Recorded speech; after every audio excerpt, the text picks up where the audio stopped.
Buenos días a todos y muchas gracias por asistir a esta nueva comparecencia que, como las anteriores, y mientras dure el estado de alarma, tiene por objeto ponerles de manifiesto desde la óptica del Gobierno de la ciudad cuáles han sido las novedades más importantes producidas en los últimos días, así como también atender las preguntas que quieran formularme.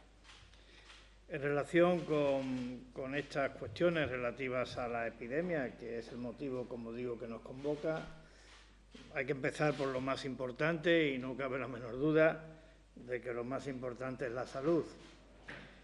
Por tanto, lo más significativo que ha ocurrido últimamente es que, como consecuencia del brote que sufrimos en la última semana del mes de mayo y primeros días del mes de junio, los servicios facultativos de la ciudad aconsejaron que lo prudente era no solicitar al Ministerio el pase a la fase 3 de la desescalada por parte de nuestra ciudad.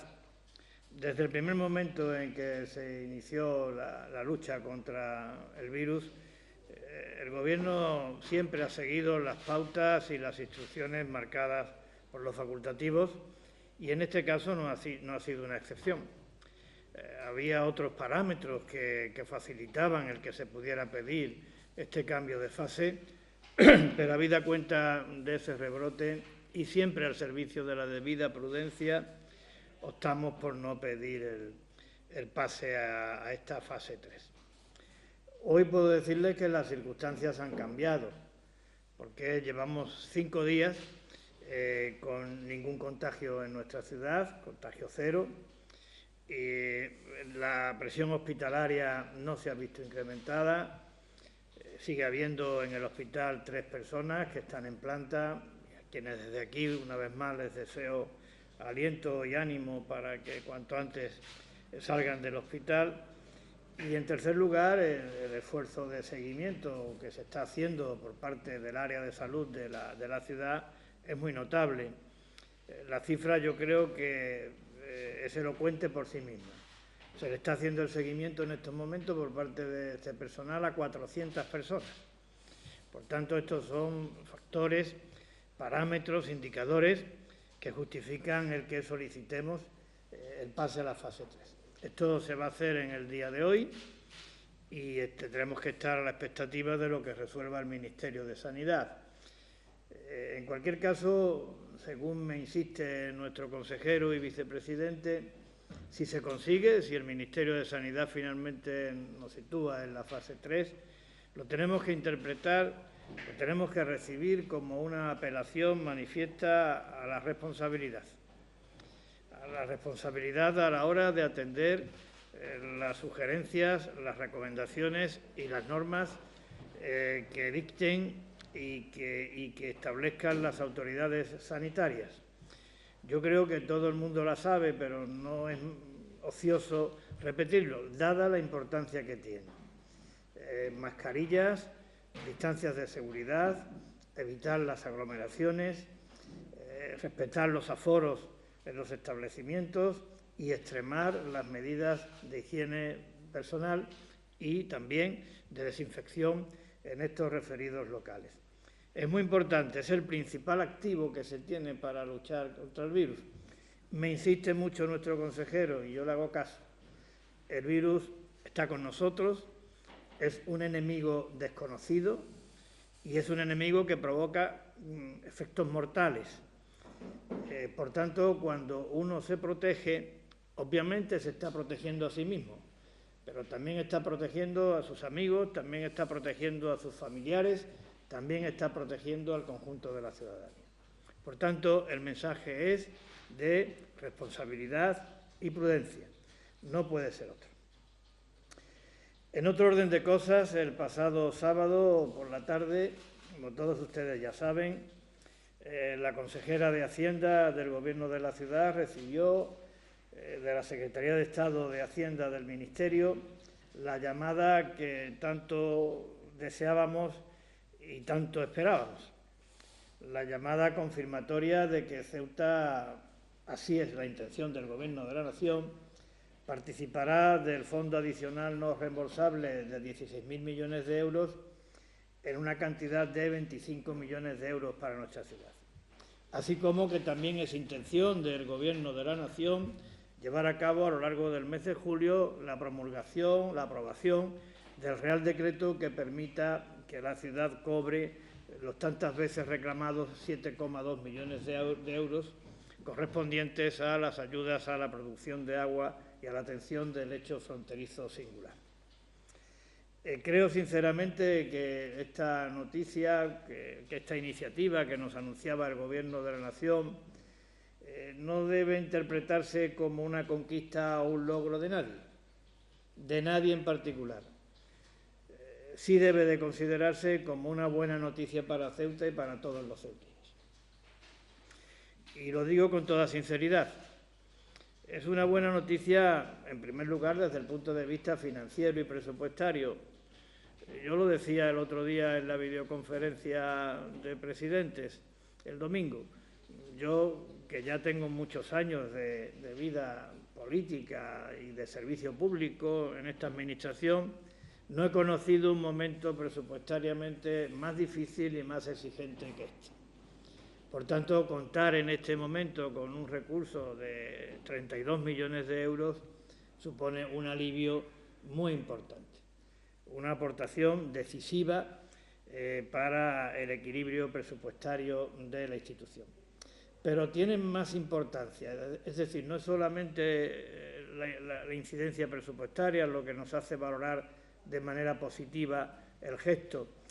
Tiene más importancia porque significa que el Estado, a través del Gobierno de la Nación, está dispuesto a prestar atención a las demandas y a las necesidades de una ciudad que tiene un conjunto de dificultades, de limitaciones, de presiones, de amenazas, sin parangón en el resto de España, salvo el caso de Melilla. Y eso tiene trascendencia. Y tiene también trascendencia porque manifiesta y refrenda nuestro carácter autonómico. Ninguna entidad local en el conjunto de España va a recibir esta ayuda. Y tiene también trascendencia, y creo que mucha, porque valora el esfuerzo que esta Administración, a pesar de sus dificultades y a pesar de sus limitaciones, está realizando y realiza en la lucha contra la epidemia en distintos ámbitos. El sanitario, también el de hacerse cargo del alojamiento de los marroquíes que aquí se quedaron bloqueados, en muchos aspectos. Un ejercicio de responsabilidad y de compromiso con el conjunto de España, una vez más. Y también creo que tiene importancia porque al final nos dice, oiga, no están ustedes solos. En los momentos de necesidad pueden contar con el resto de los españoles, pueden contar con el Gobierno de la Nación. Por tanto, que transmite confianza y seguridad para seguir trabajando en el empeño común de servir a España, que es nuestra razón de ser. Es de justicia. Creo que los argumentos que hemos esgrimido para que estas decisiones se tomaran son de mucha consistencia, pero también es verdad que no siempre se hace justicia. Por tanto, si de bien nacidos es ser agradecidos, yo creo que tenemos que reconocer y agradecer al Gobierno de la Nación el gesto que ha tenido con nuestra ciudad. Yo lo hice de manera privada o interna, si vale la expresión, aunque luego se recogió en la posterior nota de prensa, en la videoconferencia del domingo, donde le hice este reconocimiento y este agradecimiento expresamente al presidente del Gobierno y a la ministra de Hacienda, y hoy lo quiero volver a hacer de manera pública.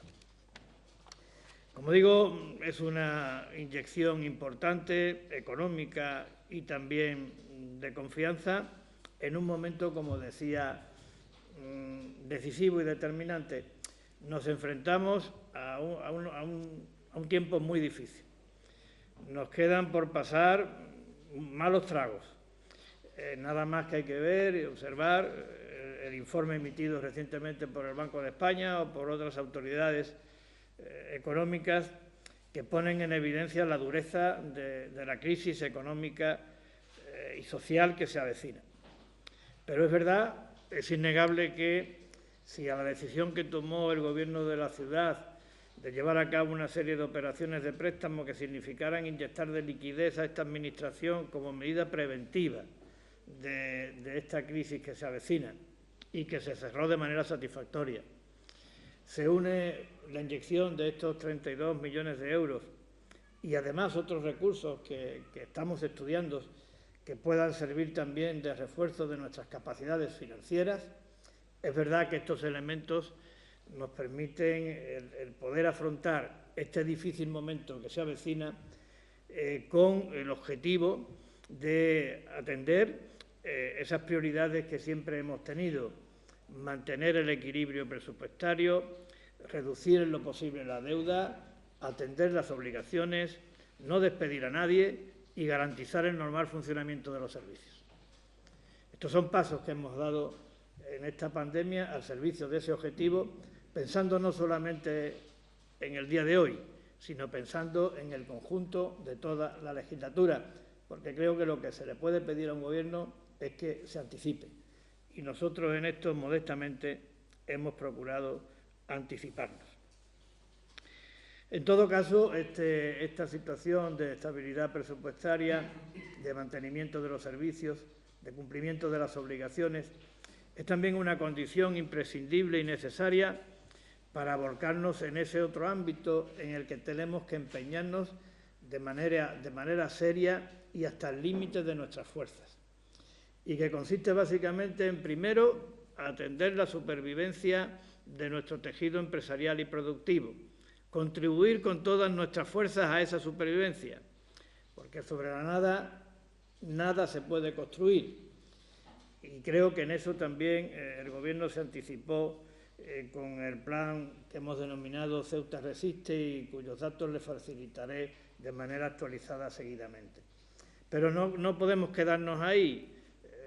La crisis anterior a la sanitaria, la crisis derivada del bloqueo comercial de Marruecos, nos puso en evidencia que Ceuta tenía que afrontar como reto, como objetivo, la reconversión de su modelo económico hacia un modelo económico más sólido, más estable, menos dependiente de decisiones que se puedan tomar al otro lado de la frontera. Y en eso estamos trabajando también en el Gobierno de la ciudad. En eso está trabajando de una manera intensa nuestro vicepresidente segundo, y lo está haciendo con una clara voluntad, con una sincera voluntad de alcanzar el mayor consenso posible. Yo creo que este instrumento, esta herramienta, este plan de medidas sobre la reconversión económica de Ceuta será más sólido, será más solvente, será más creíble cuanto más apoyo tenga. Por tanto, yo pido el esfuerzo generoso de todas las formaciones políticas para poder sacar adelante un documento con amplio consenso. Desde luego, por parte del Gobierno no faltará la debida generosidad al servicio de este objetivo de acuerdo amplio al que me estoy refiriendo. También esta semana pasada, un hecho importante, y es que se ha conseguido el traslado de los marroquíes que estaban alojados en el Polideportivo de la Libertad a una nave del Tarajal previamente acondicionada. Ha sido también un trabajo arduo, un trabajo difícil, que ha coordinado la vicepresidenta primera del Gobierno y que finalmente ha conseguido los objetivos que pretendíamos, que no eran otros, en primer lugar, que atender las recomendaciones que desde Protección Civil se nos hacían para mejorar las instalaciones y las condiciones de habitabilidad de las personas alojadas. En segundo lugar, también liberar el Polideportivo de la Libertad para poder empezar de manera inmediata las obras de reparación que permitan su puesta en funcionamiento como tal polideportivo en breve plazo. Y en tercer lugar, atender el requerimiento del Gobierno de la Nación para que nos hiciéramos cargo de este alojamiento. Otra prueba más de lealtad y de responsabilidad por parte del Gobierno de la ciudad, que debo decirlo, hace todo lo que puede al servicio de la causa común, de servir a España y en muchas ocasiones hasta más de lo que puede. Y en cuarto lugar, pero no menos importante, pues también se han atendido las justas y legítimas demandas de la barriada, de los vecinos de la barriada. Yo quiero, por ser de justicia, agradecer a todas las personas y los servicios que han estado implicados de una manera rotunda y decidida al servicio de cumplir este objetivo, y también quiero manifestar mi agradecimiento público a la empresa Ventolila por la cesión de estas instalaciones al objeto de los fines que acabo de comentar. Trabajo intenso igualmente el que se está llevando a cabo en Procesa en el antes referido plan de Ceuta Resiste, plan de ayudas a pymes, autónomos, a nuestro tejido empresarial, y en el área de servicios sociales en lo que concierne a las ayudas de emergencia de esta naturaleza. Les daré los datos actualizados, como siempre hago. En el tema de las ayudas sociales, en estos momentos se han tramitado 2.760 ayudas por un importe económico total de 420.885 euros. Y en el tema de Ceuta Resiste, que gestiona Procesa, el número de ayudas tramitadas es de 1.704.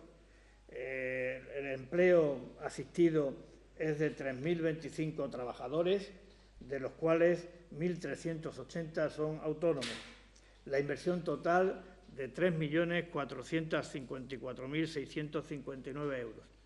Para darles una idea del esfuerzo que se está realizando, se han generado 30.672 documentos. De cualquier manera, es una obligación, porque sin autónomos, sin pequeñas y medianas empresas, sin tejido productivo, Ceuta no tiene futuro. Y por último, antes de atender sus preguntas, comentarles que en relación con el ingreso mínimo de inserción social que se aprobó la semana pasada por parte del Gobierno de la Nación, el Gobierno de la ciudad tiene tres consideraciones que hacer públicas que yo creo que probablemente conozcan por las comparecencias que se producen tras los consejos de Gobierno. Yo resumo las mismas. La primera es que el Gobierno de la ciudad considera que tras la implantación del ingreso mínimo vital carece de justificación mantener el ingreso mínimo de inserción social, el llamado IMIS. Y esto fundamentalmente por tres razones. La primera de ellas porque el ingreso mínimo vital es más favorable para los usuarios, para los beneficiarios, que lo es el IMIS. Es más favorable porque tiene una mayor cuantía, porque se exigen menos requisitos y porque está la Administración General del Estado con el aval, con sus capacidades, con su potencial para respaldarlo. Es verdad que puede ser complementaria la prestación del ingreso mínimo de inserción social del IMIS, complementaria del ingreso mínimo vital, pero el Gobierno considera que no se dan las dos circunstancias que justificarían esta complementariedad. Una, el Gobierno considera que el suelo establecido por el Gobierno de la Nación para el ingreso mínimo vital no es un suelo insuficiente, aunque siempre es mejorable, pero evidentemente es un esfuerzo notable. Y en segundo lugar, el Gobierno considera, porque es un hecho cierto, que el ingreso mínimo vital es de mayor cuantía que el IMIS. Por tanto, esa complementariedad carece de sentido. Además, por la misma naturaleza que tiene el nuevo recurso. El Gobierno de la Nación ha calificado a este recurso como un elemento que forma parte de la estructura básica de la red de cobertura social del Estado. Lo equipara a las jubilaciones, a las pensiones no contributivas y lo equipara a las prestaciones por desempleo. Es decir, recursos, por tanto, estructurales. El Gobierno de la ciudad no tiene ningún complemento, ni para las pensiones no contributivas, ni tampoco para las prestaciones por desempleo. Por tanto, tampoco tendría sentido que lo tuviera para el ingreso mínimo vital, que tienen, a efectos del Gobierno de la Nación, como digo, el mismo rango. También decirles que el Gobierno de la ciudad seguirá abonando a los usuarios del IMIS las prestaciones que ahora reciben hasta que se den algunas de las dos condiciones siguientes. Una, que cobren el ingreso mínimo vital, y la segunda, que les sea denegado el ingreso mínimo vital, bien de manera expresa o bien por vencimiento del plazo establecido para el silencio administrativo negativo, que como todos ustedes saben es de 3 meses. Para que se cumpla esto, los beneficiarios, usuarios del ingreso mínimo vital, los beneficiarios y usuarios del IMIS tendrán que cumplir a su vez dos condiciones. Una, comprometerse a devolver el IMIS que hayan cobrado una vez que hayan percibido el ingreso mínimo vital, y la segunda condición es solicitar el ingreso mínimo vital antes del próximo 30 de junio, antes del próximo 30 de este mes. El Gobierno de la ciudad va a procurar, asimismo, que todos los beneficiarios usuarios del IMIS se incluyan de oficio por parte de la Administración General del Estado en el ingreso mínimo vital. Y esto es un poco lo que yo les tenía que comentar como novedades más relevantes, y ahora, como siempre, me someto a las preguntas que tengan a bien realizar. Un poquito de agua. Iba a hacer una pregunta. Cuando hablamos de los 7,2 millones que se compromete el Gobierno de la Nación a aprobar por Real Decreto en el mes de julio, estamos hablando de lo de 2020. ¿Pero del 2019 se dan por perdidos? El Gobierno de la Nación ha quedado en estudiar lo del 2019. Entiendo que es un ejercicio vencido y que será más complicado, pero el Gobierno de la Nación ha quedado en estudiar esa posibilidad. Lo que se ha comprometido es, como usted bien dice, a aprobar mediante Real Decreto en el próximo mes de julio las ayudas correspondientes al presupuesto prorrogado de 2020 en el tema del agua y del singular hecho fronterizo. Presidente, vamos a ver. Sus presupuestos, supongo que con esta inyección económica de la que usted habla ya podrá ir perfilándolos en los próximos meses, ¿no? Porque ya hay cierta seguridad en que se va a contar con un dinero que antes estaba posiblemente en el aire. Y mi segunda pregunta va dirigida a ver si usted puede especificar un poco ese planteamiento que tiene de cara a potenciar el tejido productivo local del que usted habla una vez que se va a recibir este remanente económico, que ha dicho que hay otras ideas previstas pero no las ha desvelado. No sé si en momento todavía no las tiene maduradas. Nosotros teníamos un plan B para el caso de que no se atendieran estas justas demandas que de manera tan insistente y creo que bien argumentada ha planteado el Gobierno de la ciudad en relación con nuestra participación en el fondo adicional y no reembolsable de los 16.000 millones de euros, es decir, los 25 millones de euros que van a venir a la ciudad, y en el caso de que tampoco en 2020 se atendieran las peticiones para el cobro de las ayudas al agua y al hecho insular, al hecho fronterizo. Esos otros recursos siguen estando ahí y los seguimos estudiando. Lo que pasa es que yo creo que nosotros necesitamos un planteamiento plurianual. Es decir, las dificultades no solamente van a ser en 2020 desde el punto de vista presupuestario, que van a ser muy importantes, sino que también van a tener repercusión en el 2021 y es posible que hasta en 2022. Por tanto, queremos hacer un planteamiento plurianual contando con todos los recursos que podamos aproximar para cumplir con ese objetivo de estabilidad presupuestaria. Evidentemente, esto significa una inyección importante, es casi un salvavidas, pero también yo no quisiera transmitir la sensación de que con esto está todo resuelto y estamos nadando en la abundancia, nada más alejado de la realidad. Tenga usted en cuenta que el presupuesto de 2020 se aprobó cuando todavía no se había producido la crisis del COVID con todas sus consecuencias y cuando todavía no se había terminado de confirmar y de refrendar, aun cuando ya teníamos datos que lo apuntaban, el desplome producido en la actividad comercial de Ceuta como consecuencia del bloqueo de Marruecos. Es decir, el momento en el que se aprueba el presupuesto de 2020 nada tiene que ver con este momento actual. Es más, nosotros, porque es nuestra obligación, teníamos cálculos efectuados sobre qué déficit tendríamos en el presupuesto de 2020.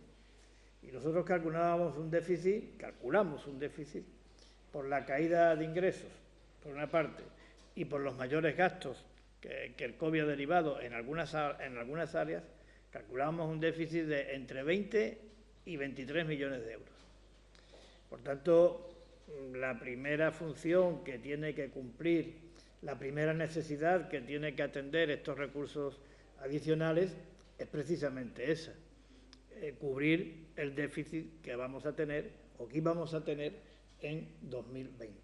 Además, ese es el objetivo que manifestó el Gobierno de la Nación a la hora de activar este fondo adicional y no reembolsable de 16.000 millones de euros.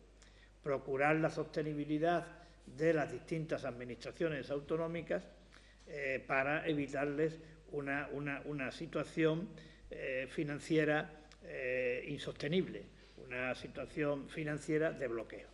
Esa es la primera cuestión. En segundo lugar, pues bueno, teniendo en cuenta, como les decía, las operaciones de refinanciación y de préstamo que hemos llevado, los recursos adicionales estos que creo que son de justicia, pero que contemplábamos que pudieran no venir, pero que ya parecen estar confirmados, anunciados, comprometidos por el Gobierno de la Nación, aun cuando su confirmación definitiva vendrá dada por la aprobación del Real Decreto Ley por las Cortes Generales y por la aprobación del Real Decreto por el Consejo de Ministros, respectivamente en lo que hace referencia a los 25 millones y a los 7,2, nosotros vamos a tener que hacer un replanteamiento global del presupuesto de 2020, porque las circunstancias actuales, ni desde el punto de vista financiero ni de las necesidades, tienen que ver con las que había cuando los presupuestos de 2020 se aprobaron. Y en ese sentido, pues, trabajaremos con el resto de grupos políticos de la Asamblea, porque este replanteamiento presupuestario necesitará del respaldo mayoritario de la Asamblea de la ciudad. Preguntas de algunos medios de comunicación que no han podido asistir. Ceuta ahora.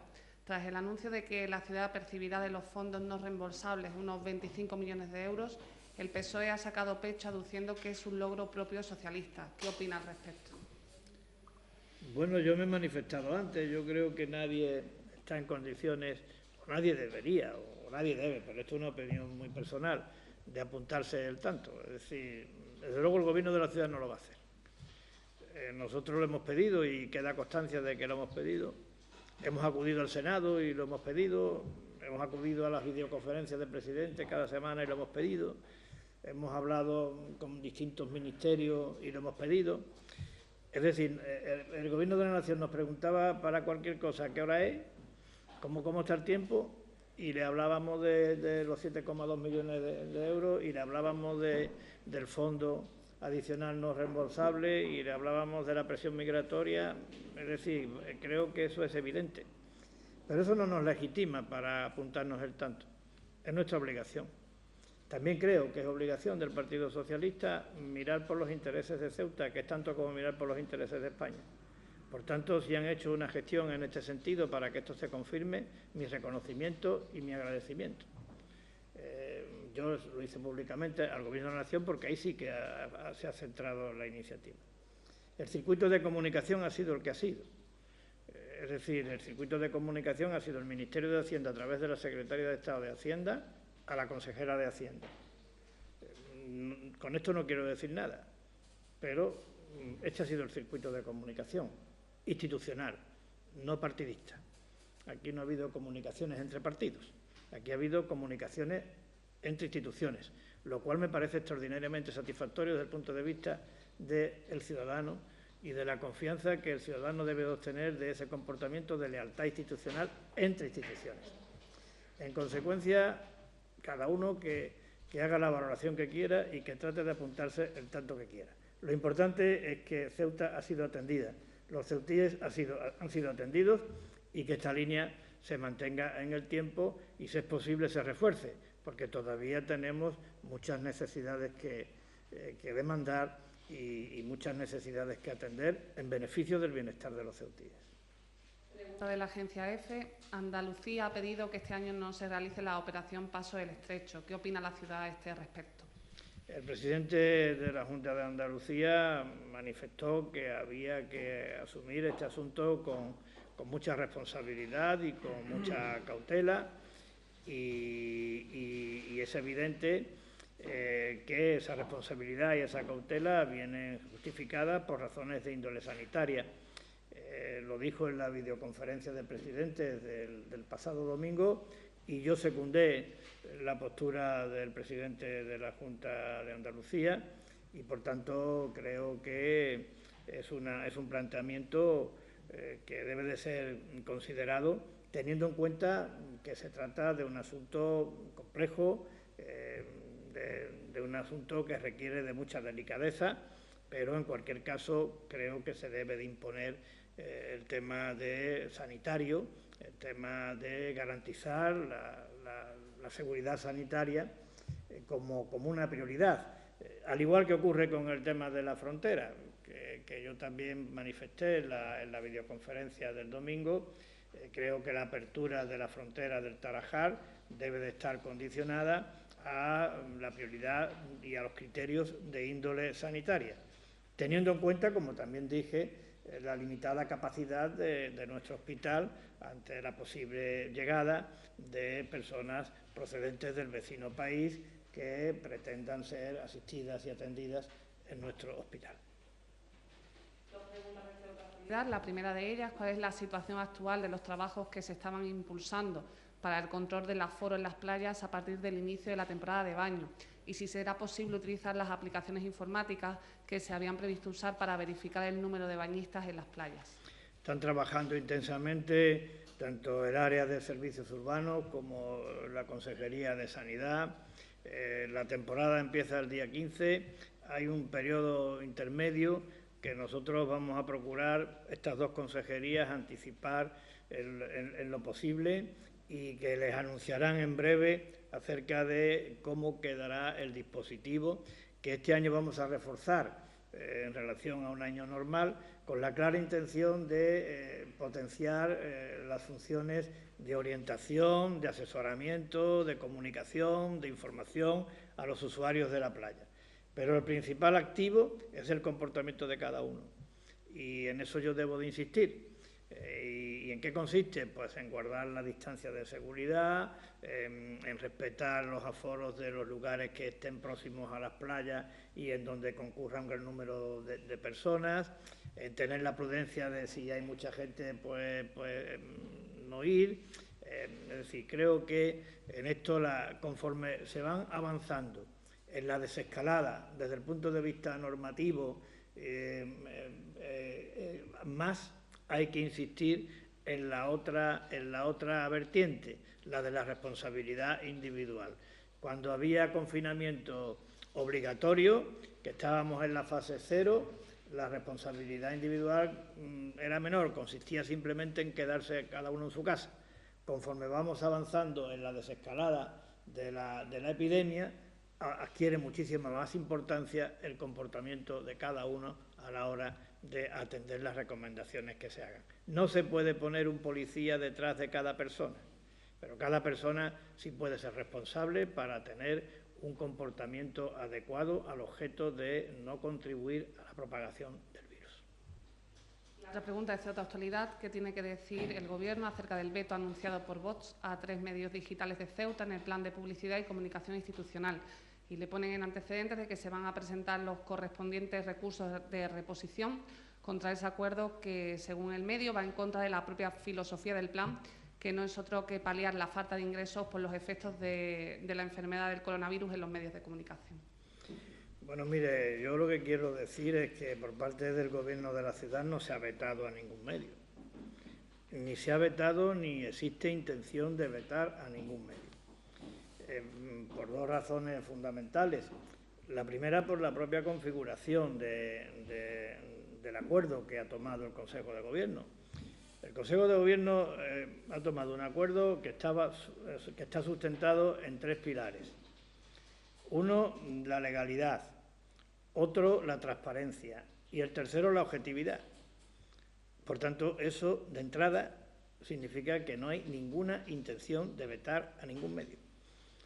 Si se cumplen los requisitos que están establecidos en ese acuerdo del Consejo de Gobierno, cualquier medio podrá tener la libertad absoluta para mantener la línea editorial que estime pertinente. No hay criterios en función de lo que trate cada medio, así podrá o no participar del plan de publicidad. No, los condicionantes son única y exclusivamente velar por los valores constitucionales, velar por los elementos que configuran las esencias de nuestra tierra y de las que todos nos sentimos orgullosos y cumplir con una serie de requisitos objetivos. Por tanto, veto a nadie. ¿Y cuál era la otra pregunta? Que no... Bueno, los recursos, cada empresa, cada institución, cada persona está en su derecho de entablar los recursos que estime pertinentes. Pero lo importante y que debe subrayarse es que el Gobierno de la ciudad no veta a ningún medio de comunicación. Pregunta compartida por Ceuta Televisión y el Foro de Ceuta respecto al conflicto con la empresa de autobuses. Si después del rescate a la empresa de autobuses se plantea el Gobierno que este sea el primer paso para una futura municipalización del servicio. No, el Gobierno no contempla en ningún caso la municipalización del servicio. El Gobierno considera que el actual sistema de concesión es el sistema idóneo para la cobertura de este servicio.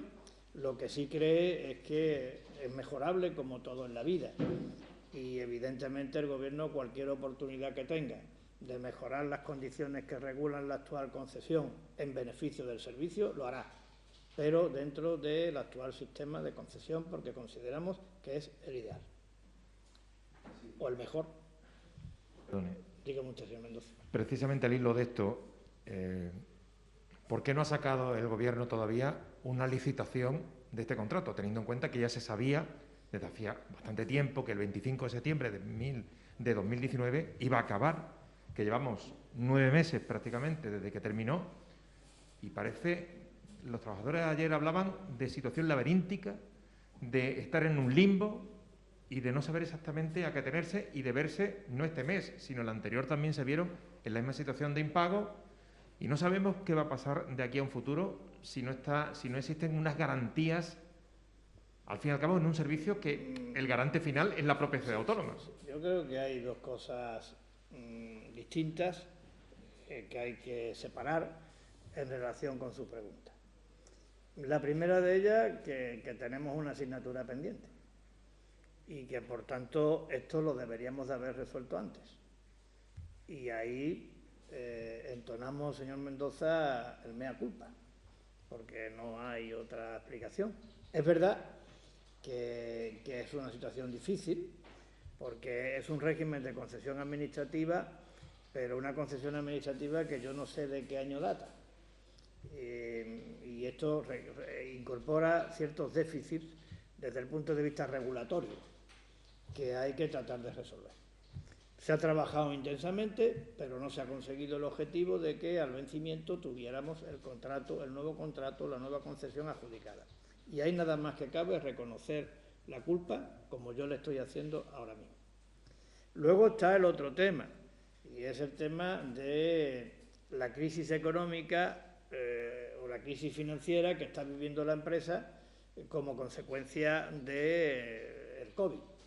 Ahí, señor Mendoza, yo creo que, aun cuando hubiéramos tenido adjudicado el nuevo contrato, la crisis hubiera existido igualmente. Porque tenga usted en cuenta que esta empresa se ve afectada por dos crisis, como Ceuta en general. Una ha sido la crisis del COVID y otra también ha sido la crisis de la frontera, la crisis el cierre de la frontera, y no sé si es la línea 7, consejero, que reportaba una cantidad muy importante de recursos a la concesión. Por tanto, esas son dos cosas separables. Hubiéramos tenido concesión administrativa adjudicada, nueva, y este problema también lo hubiéramos tenido. porque es una situación sobrevenida. Y en eso hemos trabajado de manera intensa y lo hemos seguido haciendo. Y la prueba está que bueno, el conflicto que derivaba en una situación de huelga, pues parece que en la mañana de hoy se ha resuelto de forma satisfactoria, lo cual nos congratula, primero desde el punto de vista del servicio público, en segundo lugar desde el punto de vista de los ciudadanos y en tercer lugar desde el punto de vista de los trabajadores. Y que vamos a seguir trabajando en elaborar y en sacar a licitación esa concesión que nos parece fundamental. Y que para ello vamos a contar, los trabajos están muy avanzados, señor Mendoza, y vamos a contar con el concurso de todos, incluso con la opinión de los propios trabajadores. No sé si usted se ha referido a la municipalización del servicio o no, no se ha referido, pero alguien me lo preguntaba antes. Existen muchos problemas para eso, además, es que me viene a la cabeza ahora. Y es que si uno municipaliza un servicio, la subrogación del personal no es automática. Por tanto, aquí podría ocurrir que algunas personas que están trabajando ahora en el servicio, incluso algunos con muchos años de antigüedad, perdieran su puesto de trabajo como consecuencia de una municipalización. Y ese es un riesgo que tampoco queremos correr. Aparte de que, como ya decía, la concesión ha funcionado de manera satisfactoria, mejorable, pero de manera satisfactoria. Precisamente con el Servicio Público de Transporte, lo que depende de la propia ciudad, ¿usted entiende que el servicio que se presta por parte de la ciudad en paradas de autobuses, en tiempos de espera para el ciudadano, en conocimiento de las líneas a fondo, estamos con una línea de autobuses que no sé de qué año es? O sea, no sabemos de qué año parte esta concesión, pero es que tampoco sabemos... Es muy antigua. Es muy antigua. Y es que estamos viendo que cualquier ciudad de determinadas dimensiones tiene un servicio de transportes medianamente razonable. Aquí no existe ni siquiera un autobús circular, algo que se ha solicitado incluso por la ciudadanía, y no es comprensible que una persona que vaya desde una barriada del exterior a otra tenga que coger 2 autobuses. ¿Eso por qué no se cambia? Bueno, pues vamos a intentar cambiarlo, señor Mendoza. Es decir, es verdad que lo deberíamos de haber cambiado antes, que lo deberíamos de haber mejorado antes, pero que también es verdad que nos hemos encontrado con una situación administrativa muy compleja y que ahora hay una firme voluntad, y no solamente firme voluntad, sino ahora hay una serie de instrumentos y de recursos puestos encima de la mesa desde el punto de vista normativo y de los pliegos de condiciones, que creo que van a permitir resolver esos problemas a los que usted se está refiriendo. Esos y otros. Nosotros estamos apostando claramente por la mejora de los servicios públicos urbanos de transporte y estamos apostando simultáneamente por la peatonalización de una buena parte del centro de la ciudad, como el resto de ciudades que quieren avanzar en ese camino. Ceuta no va a ser una excepción y espero que pronto tengamos resueltas esas cuestiones que usted está planteando. Quiero preguntarle también precisamente sobre el tema de los 25 millones. Está especificado claramente que 12 millones van para la sanidad, 8 para la educación, 5 ante la caída de recaudación. Por sus palabras, da a entender que, de alguna forma, esos 23 millones con los que se contaba... ¿Perdón? 25. No, pero usted ha dicho que habían efectuado un cálculo de déficit, correcto, para este año de 23 millones. Menos ingresos y más gastos en algunas partidas. ¿Sí? Eso es. Da la sensación que esos 25 millones se van a emplear no para esos fines, o sea, para sanidad, educación y caída de recaudación, sino, entre comillas, y entiéndame la expresión, para tapar agujeros. No sé si va a ser eso o se va a emplear para contratar, por ejemplo, a trabajadores en materia sanitaria, contratar a trabajadores y mejorar el servicio en educación. Me gustaría que precisara un poco en qué se va a emplear ese dinero. Sí, pues mire usted, la finalidad es precisamente tratar de atender las necesidades financieras de la institución en este año 2020. Pero es que esta es la misma finalidad que se establece para el resto de administraciones autonómicas españolas. No somos una excepción. A ver si yo me consigo explicar, y tal como yo lo entiendo, digo, y tal como lo entiende la consejera de Sanidad, la consejera de Hacienda, y tal como lo entiende la conversación que la consejera de Hacienda ha mantenido con la secretaria de Estado de Hacienda, y tal como manifestó en la videoconferencia el presidente del Gobierno. El presidente del Gobierno dijo en la videoconferencia y después en su comparecencia pública que se trata de un fondo adicional, no reembolsable, no condicionado y no finalista. ¿Me ha explicado bien el señor Mendoza? Al decir no finalista, significa que no tiene, desde el punto de vista de su aplicación presupuestaria, una finalidad determinada. Y alguien podrá decir, bueno, ¿y entonces por qué se habla de 3 bloques, uno sanitario, otro educativo y otro la pérdida de ingresos? Pues estos 3 bloques se hablan, señor Mendoza, según mi modesta interpretación, porque había que establecer algún método para fijar la cantidad que iba a recibir cada administración autonómica.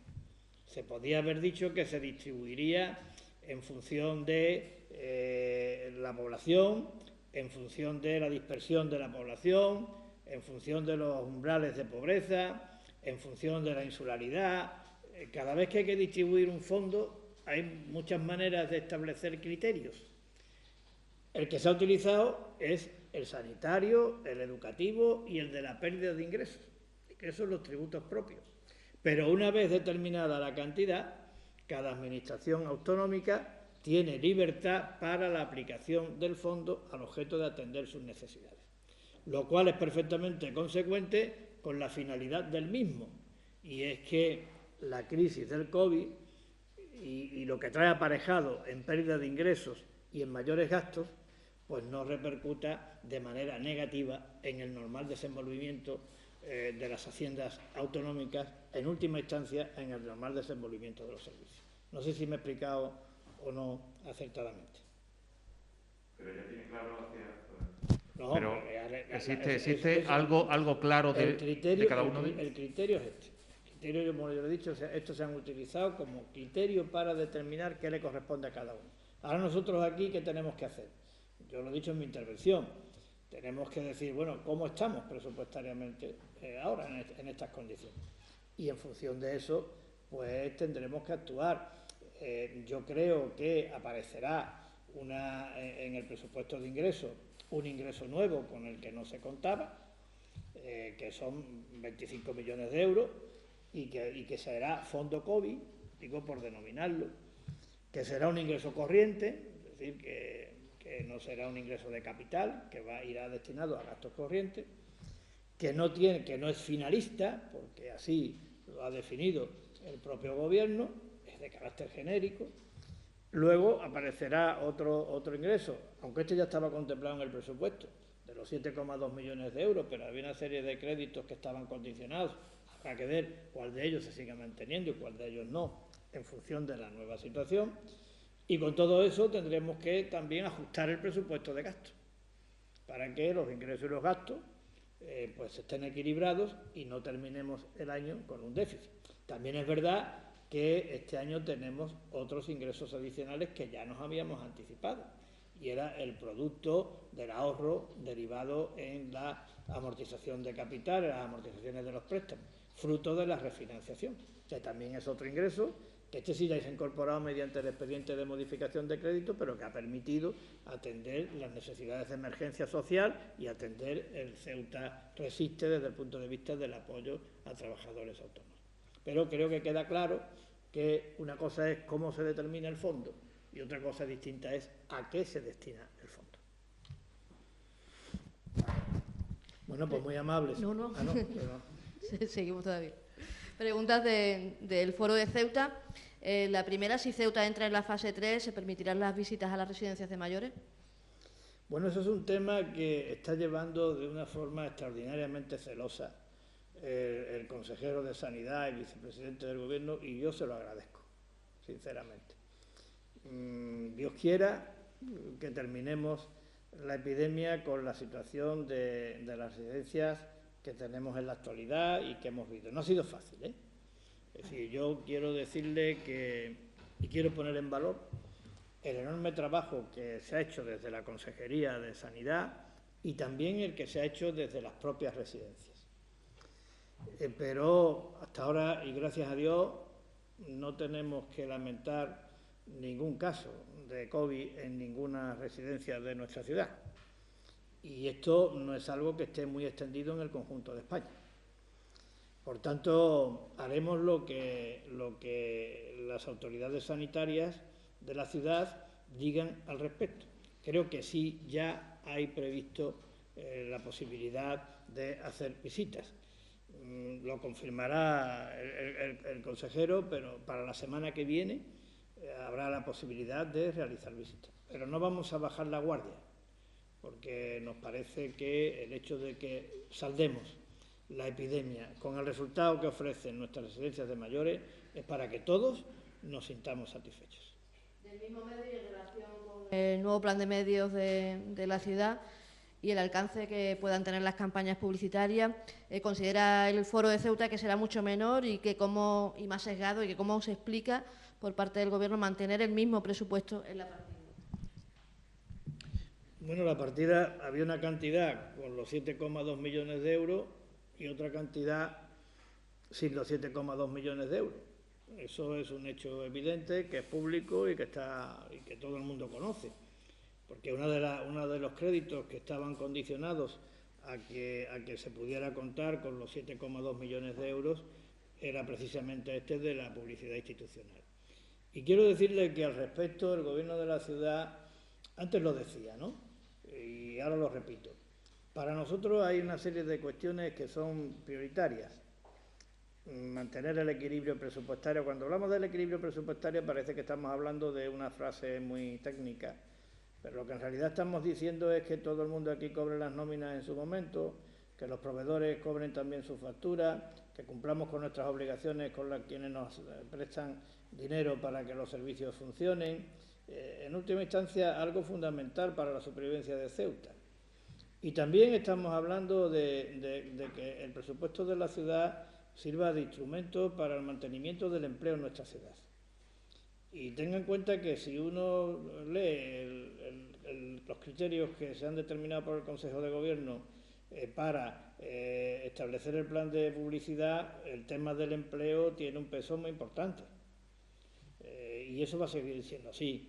El esfuerzo que hace la institución en publicidad no es un esfuerzo dirigido a promover valores constitucionales, las esencias que enriquecen a nuestra ciudad y que nos dan la categoría que Ceuta tiene y que es innegable, los valores de la convivencia de nuestra ciudad, y también atender el empleo en un sector importante desde esta perspectiva. Por tanto, cuando hagamos el replanteamiento presupuestario que estamos obligados a realizar según el nuevo escenario, despejadas las incógnitas que había, pues podremos concretar exactamente cuál es la cantidad de dinero que irá asignada a esa partida. El mismo medio, ¿qué valoración hace el Gobierno de la ciudad del tuit del vicepresidente primero de la Asamblea sobre los héroes de la División Azul? Y si no cree que esta actitud de sus socios de Gobierno puede perturbar de nuevo la convivencia en Ceuta. Bueno, varias cosas al respecto. Primero, ya ha habido en la tarde de ayer un comunicado por parte del grupo Vox. Yo no soy el portavoz del grupo Vox, por tanto ya están las aclaraciones efectuadas por parte de la persona, en este caso el vicepresidente de la Asamblea de la ciudad, que se vio aludido por razón de esta noticia. La segunda cuestión, la calificación de socio de gobierno, pues también tengo que precisarla, porque nosotros somos un gobierno en minoría. Vox no participa del gobierno de la ciudad.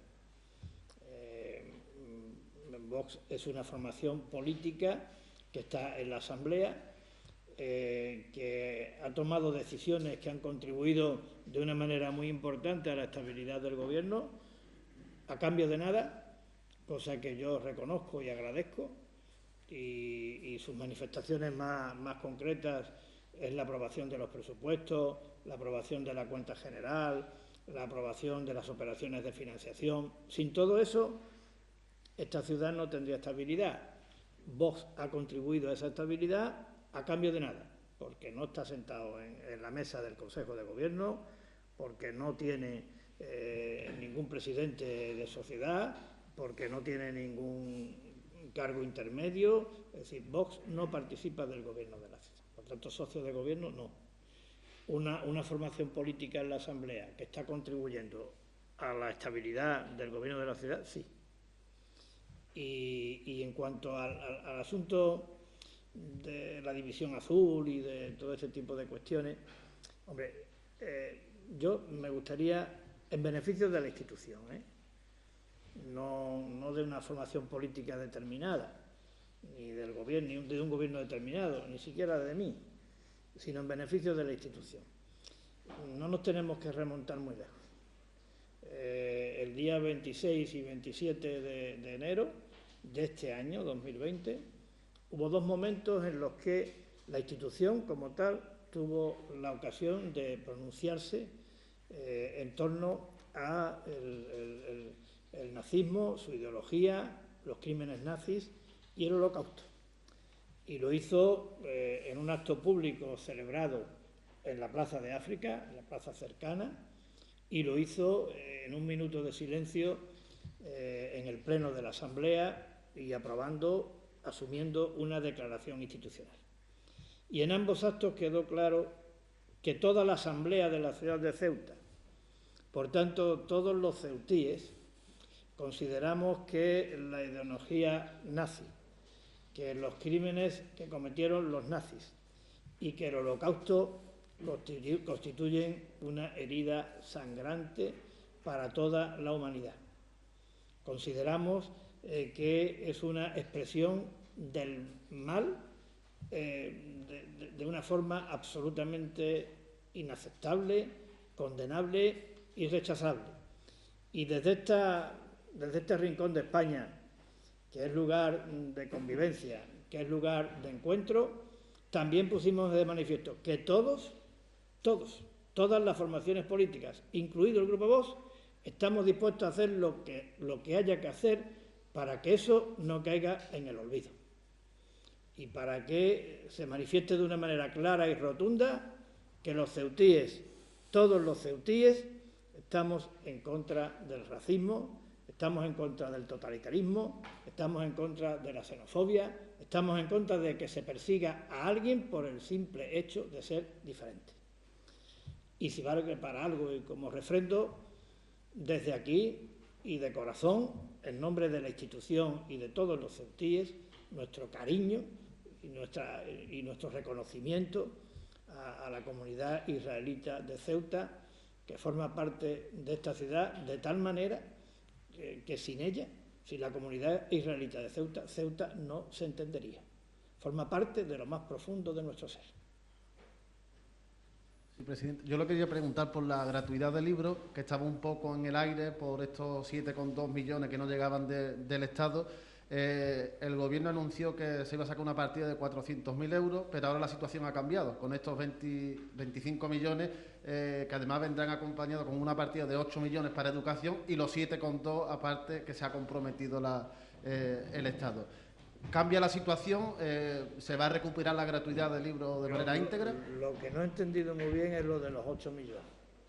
Es decir, sí, es que esto es lo que antes planteaba el señor Mendoza y yo creo que conduce a un poco de confusión.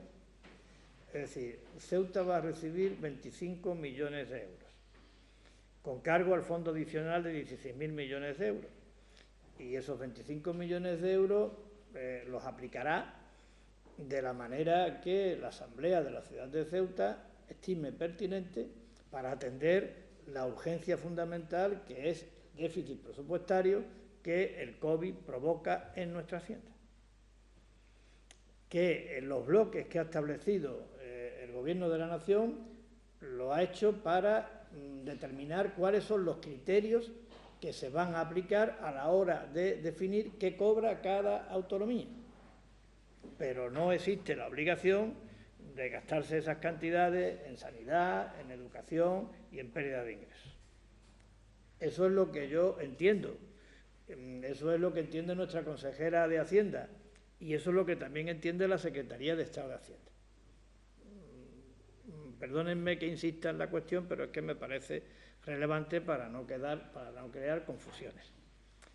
Si fuera lo que usted dice, evidentemente también tenemos formas de justificar la inversión en cada uno de esos capítulos, pero es que no es así. Va destinado a lo que va destinado, e insisto, es un fondo adicional, no condicionado y no finalista.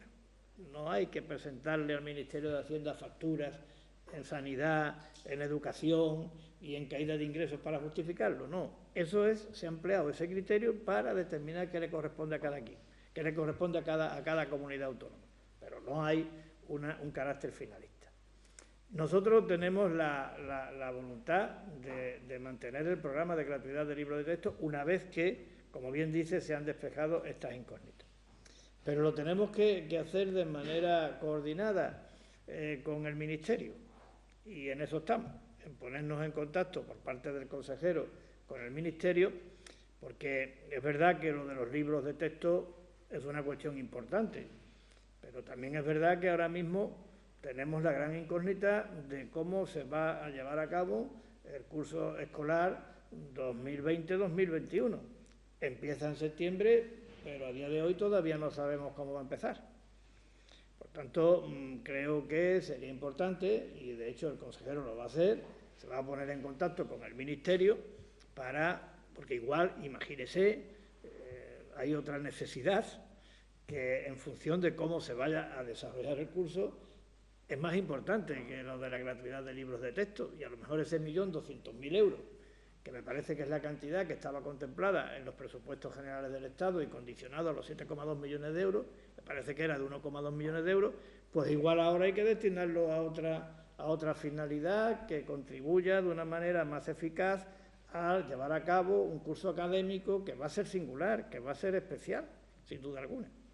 Por tanto, hagamos lo más útil, pero desde luego que el Gobierno de la ciudad va a poner los 1,2 millones de euros al servicio de esta finalidad educativa, que no quepa la menor duda, pero de la manera más útil posible. Y como no somos competentes en materia de educación, lo queremos hacer de manera coordinada con el Ministerio. Bueno, ha sido todo.